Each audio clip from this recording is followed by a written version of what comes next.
ដល់គូច័ន្ទប៊ុនហ៊ឿនមកលើកនេះយ៉ាងប្លែកណាតោសក់អលីងបាទ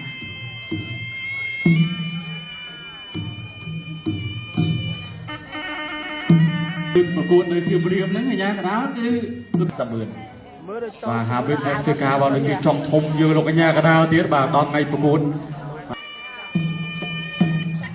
បាទទស្សនការប្រកួតបាទគូពិសេសទី3ទឹកទី1បាទដែលជាការប៉ះគ្នារវាងច័ន្ទប៊ុនហ៊ឿនបាទនិងកីឡាករអាមីត FTK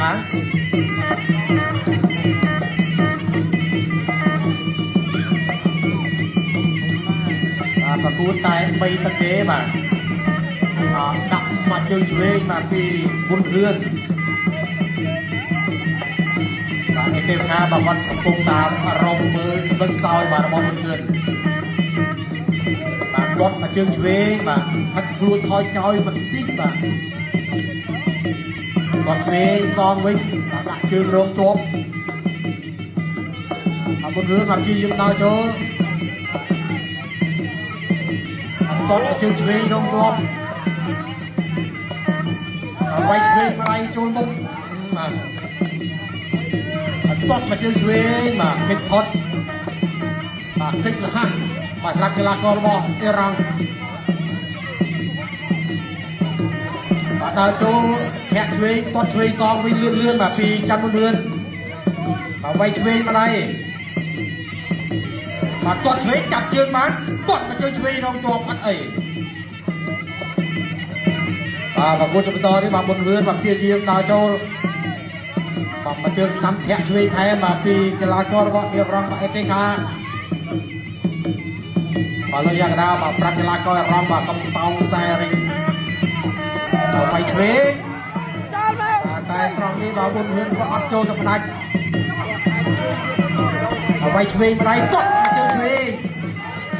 បាទក៏យកដៃរងហ្នឹងបាទក៏រៀនចង់ឈឺទៅហើយ